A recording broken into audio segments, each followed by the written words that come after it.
Hi dear, आपका हमारे channel में बहुत बहुत स्वागत है। कैसे हैं आप सब? हम उम्मीद करते हैं कि आप सब अच्छे होंगे, स्वस्थ होंगे और खुश होंगे और एग्ज़ाम की तैयारी में जुट गए होंगे, क्योंकि अब झारखंड में फॉर्म आना स्टार्ट हो गया है। मे भी एग्ज़ाम हो भी सकता है, चाहे कुछ भी हो, हमें अपनी तैयारी करते रहना है। तो डियर, आज की क्लास में हम पूरे सामान्य विज्ञान का 20 क्वेश्चन को डिस्कस करेंगे, क्योंकि झारखंड JSSC सीजीएल के अकॉर्डिंग आपका सिलेबस में कितने क्वेश्चन आएंगे सामान्य विज्ञान से, पूरे 20 क्वेश्चन आएंगे। ठीक है, तो ये हमारा सेकंड प्रैक्टिस टेस्ट है। हम बता दें डियर, ऐसे ही टाइम टू टाइम हम प्रैक्टिस सेट ला रहे हैं, ठीक है, जिसमें बहुत अच्छे और सिलेक्टेड क्वेश्चन है। तो चलिए डियर, स्टार्ट करते हैं।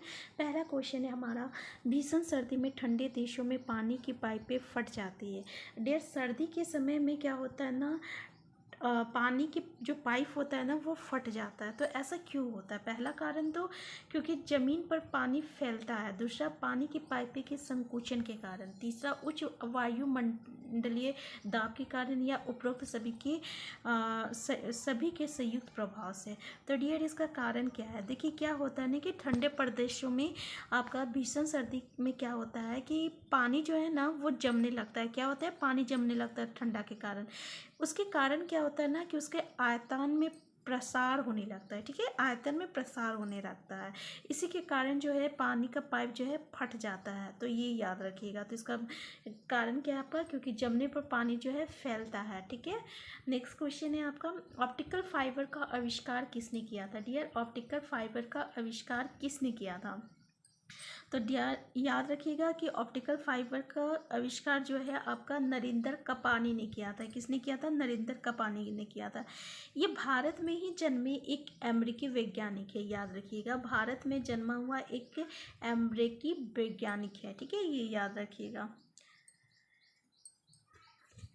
नेक्स्ट क्वेश्चन है आपका, वर्णद्रव्यता का दोष किस लेंस के प्रयोग द्वारा दूर किया जा सकता है? पहला है अवतल लेंस, तल लेंस, सिलेंडरी लेंस, या उपरोक्त में से कोई नहीं।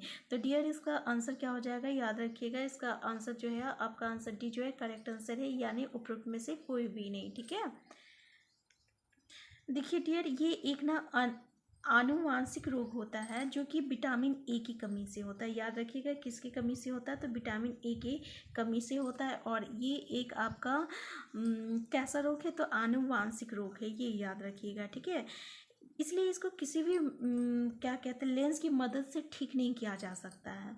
ठीक है, नेक्स्ट सवाल है आपका, ध्वनि नहीं गुजर सकती है जल से, स्टील से, वायु से, या निर्वात से। तो डियर, किससे नहीं होकर गुजरती है? तो याद रखिएगा, ये ना आपका निर्वात से होकर नहीं गुजरती है। ठीक है,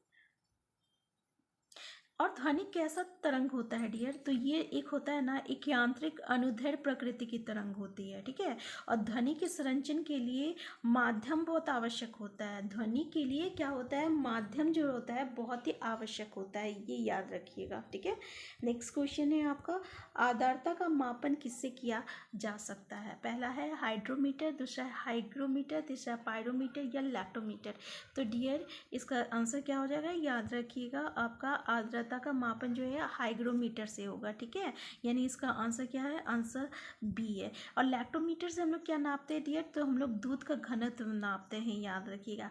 और पायरोमीटर से क्या नापते हैं? तो उच्च तापमान जो होता है ना, उसको हम लोग पायरोमीटर से नापते हैं, याद रखिएगा। ठीक है, और हाइड्रोमीटर से तब क्या नापते हैं? तो डियर, हाइड्रोमीटर से पता है क्या नापते हैं? तरल पदार्थ हम नापते हैं। ठीक है, उसका घनत्व नापते हैं, तो याद रखिएगा। नेक्स्ट क्वेश्चन है, 900 ओम प्रतिरोधक वाले किसी तापक से कितनी उष्मा ठीक है, यानी जूल उत्पन्न होती है यदि इसमें 0.3 एम्पेयर की धारा 10 सेकंड के लिए प्रवाहित की जाए?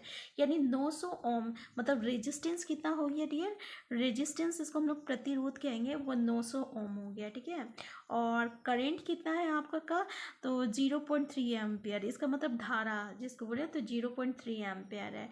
और टाइम कितना लग रहा है आपका? 10 सेकेंड लग रहा है। ठीक है, तो इसमें हम लोग को निकालना है कितना, क्या निकालना है कि किसी तापक से कितनी ऊर्जा, इसमें कितना ऊर्जा आपका प्रोड्यूस हो रहा है। ठीक है, तो इसका एक फॉर्मूला आता है I स्क्वायर RT इससे हम लोग उसका ऊष्मा जो है तापक उसका हम लोग निकाल सकते हैं। सिंपल इस फॉर्मूला में हम लोग को पुट करना है, जैसे कि IR² क्या है आपका, आई कितना है डियर, तो आपका 0.3 है, ठीक है, 3 एम्पियर। तो I², रेजिस्टेंस कितना हो गया, 900 हो गया, और टाइम कितना है, 10 सेकेंड दिया हुआ है, ठीक है।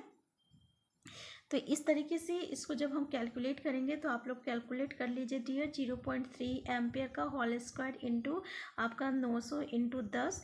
जब आप इसको कैलकुलेट कीजिएगा ना तो इसका आंसर कितना आ गया, तो डियर 810 आ जाएगा, ठीक है। इस ये कितना हो जाएगा, 3 3 या 9 आ जाएगा, यानी 0.9 आ जाएगा इंटू 900 और इंटू 10, तो कितना आ गया डियर, 9 9 से 81 हो जाएगा, ठीक है। 10 और 00, 2 के बाद 0 है, तो 810 हो गया आपका कितना, जूल हो गया। तो डियर 810 जो है आपका जूल, इतना ऊष्मा जो है प्रभावित होता है, याद रखिएगा, ठीक है। नेक्स्ट क्वेश्चन है आपका टीका, इसको हम लोग वैक्सीनेशन का आविष्कार किसने किया था। तो डियर जल्दी बताइए कि टीका वैक्सीनेशन का आविष्कार किसने किया था, ठीक है। ये बहुत ही इंपॉर्टेंट क्वेश्चन है, याद रखिएगा। तो डियर पहला है आपका जेम्स सिम्पसन, दूसरा है एडवर्ड जेनर, तीसरा अलेक्जेंडर फ्लेमिंग और क्रिस्टियन बर्नार्ड। तो किसने किया था डियर, तो चलिए हम बता देते हैं कि टीका आपका वैक्सीनेशन का आविष्कार जो है सबसे पहले आपका एडवर्ड जेनर ने किया था, ठीक है, एडवर्ड जेनर ने किया था। अब कब किए थे ये भी इंपॉर्टेंट है डियर, तो 1796 में किए थे, याद रखिएगा, ठीक है, 1796 में किए थे।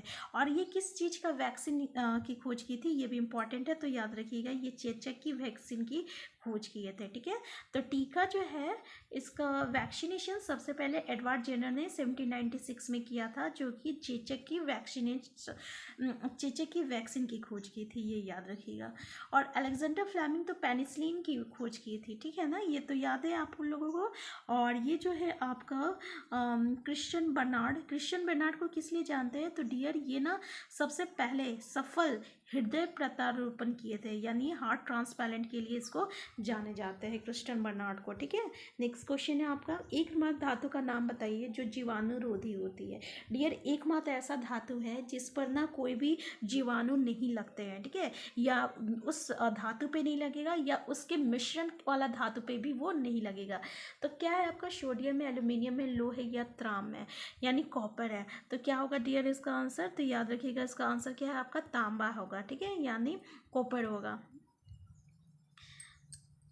तो डियर क्या होता है ना, कॉपर एक ऐसा धातु होता है जिसमें जीवाणुरोधी गुण होता है। कैसा गुण होता है, तो जीवाणुरोधी गुण होता है, यानी इसके कारण इस तांबा में या मिश्र धातु जैसे पीतल हो गया, कांसा हो गया, किसी के सरफेस में ना कभी भी आपका जीवाणु जो रहता है वो अधिक समय तक जीवित नहीं रहता है इसके सरफेस में, ये याद रखिएगा, ठीक है। नेक्स्ट क्वेश्चन आपका, बर्तन बनाने में प्रयुक्त जर्मन सिल्वर एक मिश्र धातु एलॉय है, ठीक है, बर्तन बनाने में। इसका आंसर क्या हो जाएगा डियर, तो इसका आंसर हो जाएगा, आंसर बी जो है इसका आंसर है कॉपर, जिंक और निकल, याद रखिएगा। नेक्स्ट क्वेश्चन है आपका, इनमें से कौन सा एक अक्रिय गैस नहीं है, ठीक है, कैसा गैस नहीं है, अक्रिय गैस नहीं है। पहला रेडॉन है, कार्बन है, आर्गन है और नियन है। तो जल्दी बताइए डियर, कौन सा गैस जो है अक्रिय गैस में नहीं आता है। अक्रिय गैस को हम लोग नोबल गैस भी कह सकते हैं, यानी इसको नोबल गैस के नाम से भी जाना जाता है। तो कौन जो है आपका नोबल गैस नहीं है, पहला है रेडॉन, आर्गन, नियॉन और कार्बन। तो डियर कार्बन कैसा हो गया, कार्बन आपका नॉन मेटल्स हो गया, ठीक है। और हीलियम, नियन, आर्गन हो गया, क्रिप्टन हो गया, जेनन हो गया, रेंडन हो गया। तो इसमें नियन भी दिया, आर्गन भी, रेंडन भी दिया हुआ है, ठीक है। और भी याद रखिएगा, जेनन हो गया, क्रिप्टन हो गया, फिर आपका रेडान हो गया, ये सब क्या हो गया, मतलब नोबल गैसेस, अक्रिय गैस है। लेकिन कार्बन जो है ये आपका कैसा मेटल से, कैसा धातु है आपका, सॉरी ये आपका नॉन मेटल से, याद रखिएगा, ठीक है। नेक्स्ट क्वेश्चन आपका, पेट्रोलियम एक मिश्रण है। डियर पेट्रोलियम किसका मिश्रण है, कार्बोहाइड्रेट का है, कार्बोनेट का है, हाइड्रोकार्बन का है, या कार्बाइडो का है। तो किसका है डियर, तो याद रखिएगा ये किसका है आपका, पेट्रोलियम हाइड्रोकार्बन का एक मिश्रण होता है, ये याद रखिएगा, ठीक है। नेक्स्ट क्वेश्चन है आपका, रेडियो एक्टिविता को मापा जाता है। डियर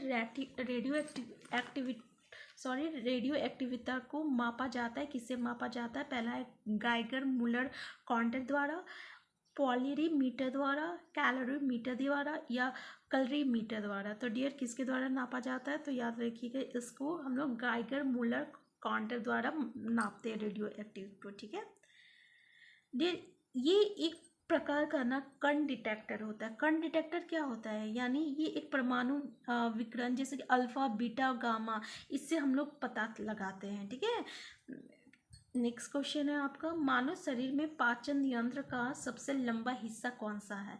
डियर पाचन यंत्र में सबसे लंबा हिस्सा बोल रहा है कौन सा है? ठीक है, तो कौन सा है जल्दी बताइए। तो डियर सबसे लंबा हिस्सा जो है ना पाचन तंत्र का, वो आपका छोटी आंत होती है। ये भली छोटी है लेकिन सबसे लंबा हिस्सा माना जाता है, सॉरी सबसे लंबा हिस्सा है। ठीक है, जिसका कितना लंबाई है 6 आपका 5 टू, ये देख लीजिए 6.5 टू 7.5 डियर, ये इतना मीटर का लगभग होता है। ये याद रखिएगा, ये याद रखिएगा इसका लंबाई कितना होता है। नेक्स्ट क्वेश्चन है, निम्नलिखित में से किसका संश्लेषण यकृत द्वारा किया जा सकता है? पहला vitamin A, vitamin E, vitamin D या विटामिन के। तो डियर किसके द्वारा किया जाता है? तो इसका आंसर क्या हो गया? आंसर ए जो है आपका करेक्ट आंसर है, विटामिन ए के द्वारा। ठीक है, नेक्स्ट क्वेश्चन है आपका, रक्त में प्रतिस्कंदक पदार्थ कौन सा है? पहला है आपका फाइब्रिनोजन, हिपेरिन और थ्रोम्बिन या ग्लोबिन। तो डियर कौन सा है आपका? तो डियर ये जो हिपेरिन जो है ना, एक एंटीथ्रोबिन इसको कहते हैं, क्या कहते हैं? एंटीथ्रोबिन कहते हैं। ये एक पॉलीसेक्राइड है। क्या है? एक पॉलीसेक्राइड है। ठीक है, ये इसको एंटीथ्रोबिन कहते हैं। ये एक तरह का पॉलीसेक्राइड है, याद रखिएगा पॉलीसेक्राइड है, जिसकी वजह से क्या होता है, रुधिर में थक्का नहीं जमता है। मतलब जब कट जाता है ना तो खून जो है थोड़ा देर बाद निकलता है और जम जाता है। ठीक है, जिसके कारण खून होना बंद हो जाता है। लेकिन इसके कारण क्या होता है ना, आपका वो खून जो है ना वो जमना बंद कर देता है। ठीक है, यानी वो जमता नहीं है, जिसके कारण खून जो है आपका बहते रहता है, ये याद रखिएगा। नेक्स्ट क्वेश्चन है आपका, निम्नलिखित में से किस हार्मोन को आपातकालीन हार्मोन कहते हैं? डियर किस हार्मोन को ना हम लोग आपातकालीन हार्मोन कहते हैं? पहला एड्रेनलिन, थायरोक्सिन्स, वेसोप्रेसिन या इंसुलिन। तो डियर किसको कहते हैं? देखिए, जब भी शरीर जो है ना तनाव की स्थिति में रहता है, जैसे डर होता है या अपमान होता है या पीड़ा होता है या दुख या तकलीफ किसी भी तरह का होता है ना, तब बॉडी में ना एक तरह का हार्मोन सिक्रिएट होने लगता है, और उस हार्मोन को हम लोग ना एड्रेनलिन कहते हैं, याद रखिएगा। और इसलिए ना ये इसको हम लोग जीवन रक्षक हार्मोन भी कहते हैं। क्या कहते हैं इसको? जीवन रक्षक हार्मोन भी कहते हैं। तो ये एक तरह का आपातकालीन हार्मोन है, याद रखिएगा। ठीक है, नेक्स्ट क्वेश्चन है आपका, आनुवांशिकता शब्द किसने गढ़ा था? डियर आनुवांशिकता शब्द, जेनेटिक शब्द जो है किसने? पहला है मॉर्गन, मेंडल, बैक्सन या जोहानसन। ठीक है, तो किसने ये किया था डियर ये वर्ड को? तो याद रखिएगा इसका करेक्ट आंसर जो है, ये आनुवांशिक क्या होता है डियर? आनुवांशिक लक्षण जो होता है ना, ये पीढ़ी दर पीढ़ी जो रहता है ना वो चलता रहता है। जैसे कैसे बोले, जैसे किसी का मम्मी पापा का हाइट कम है तो उसके मतलब दादा दादी का हाइट कम है तो मम्मी पापा का भी हाइट कम रहेगा, फिर बच्चे जो होंगे तो वो भी हाइट कम रहेगा। तो इस तरीके का ये एक तरह का आनुवांशिक लक्षण है जो कि पीढ़ी दर पीढ़ी चलता रहता है। ठीक है, तो ये बोल रहा है ये सब जो है किसने गढ़ा था, यानी सबसे पहले ये सब कौन यूज़ किए थे? तो डियर याद रखिएगा ये सब जो है आपका बैटसन ने यूज़ किए थे। ठीक है, नेक्स्ट क्वेश्चन है आपका, टिटनेस का कारण होता है। डियर टिटनेस का कारण क्या होता है? ठीक है, तो टिटनेस जो है एक तरह का आपका कॉलीस्ट्रीडियम टिटेनी के द्वारा होता है, और ये एक तरह का जीवाणु रोग है। कैसा रोग है? ये एक जीवाणु है, सॉरी ये एक जीवाणु है, और इस रोग के उपचार के लिए डीपीटी का टीका लगाया जाता है, ये याद रखिएगा। यानी टिटनेस के लिए किसका पी और टी का टीका लगाया जाता है। ठीक है, तो इसका आंसर क्या हो गया? आंसर है क्लोस्ट्रीडियम। निम्नलिखित में से, नेक्स्ट क्वेश्चन, निम्नलिखित में से किस प्रक्रिया में ऊर्जा मुक्त होती है? डियर कौन सा प्रक्रिया है जो कि ऊर्जा मुक्त होती है? ठीक है, श्वसन, प्रकाश संश्लेषण, अंतदहन या अवशोषण। तो डियर क्या हो जाएगा इसका करेक्ट आंसर? तो ये जो श्वसन की प्रक्रिया है ना ये आपका ऊर्जा मुक्त होती है, याद रखिएगा। नेक्स्ट क्वेश्चन है आपका, भारी मात्रा नेक्स्ट क्वेश्चन है, और डियर ये लास्ट क्वेश्चन है कि भारी मात्रा में अल्कोहल पीने वाले लोग प्रायः मरते हैं, क्यों मरते हैं? अगर कोई बहुत ज़्यादा अगर अल्कोहल पी रहा है तो वो क्यों मरते हैं? हम लोग देखते भी होंगे अपने आस पास में, या कि भी ऐसे इंसान को जो बहुत लंबे टाइम तक अगर वो अल्कोहल का सेवन कर रहा तो उस जल्दी मर जाता है, ठीक है। तो उसका कारण क्या होता है? तो डियर इसका कारण ये होता है ना कि हृदय पेशियों के कमज़ोर होने के कारण